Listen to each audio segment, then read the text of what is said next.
Be be کے صحن میں کسی کی کڑیوں کی آواز آئی. کڑیوں کی آواز کا آنا تھا. امام رضا کی والدہ اپنی جگہ سے اٹھی, ہاتھ پیچھے کر کے دی, اگر یہ سوچ کے میرے گھر میں آیا ہے کہ میرے گھر میں کوئی مرد نہیں ہے تو یہ جان لینا کہ ہم اہل بیت نبوت ہے.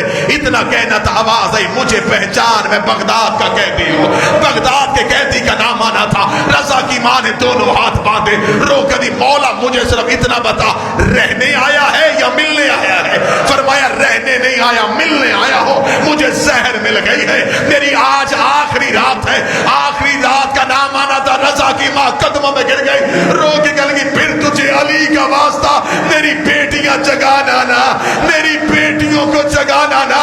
امام کی آواز ہے, کیوں نہ جگاؤں؟ رو کر دی, 14 سالوں میں 28 اینٹیں میری بیٹیوں نے دروازے پہ گزاری ہے. رو رو کے کہتی رہی ہے, اماں ہر کسی کا باپ آ گیا, ہمارا بابا نہیں آیا.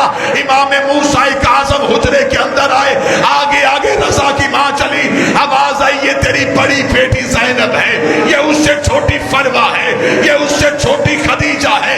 امام ایک ایک کا چہرہ دیکھتے رہے, سب سے آخر میں آئے. بی بی کی آواز ہے, یہ تیری چھوٹی فاطمہ ہے.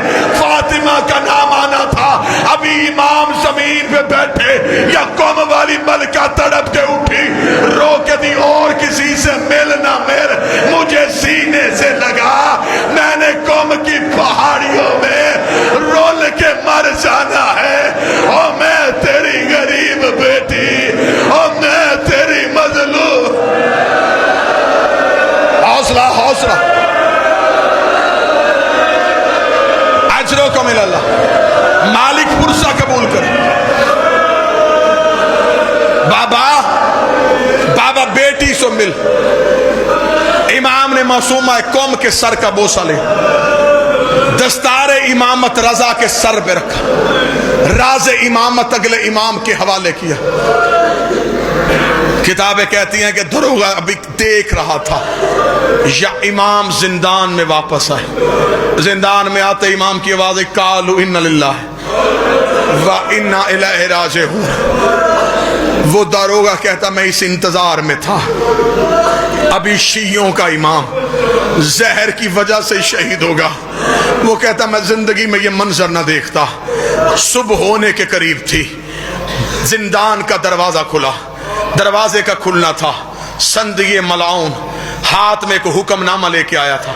دروغہ کہتا, میں نے حکم نامہ پڑھا, اس میں لکھا تھا کہ حاکم کا حکم ہے کہ سندی ملعون کے لیے امام کے زندان کا پتھر ہٹایا جائے. وہ کہتا, میں نے کہا ملاقات کرے گا؟ کہنے لگا نہیں, ضروری کام ہے.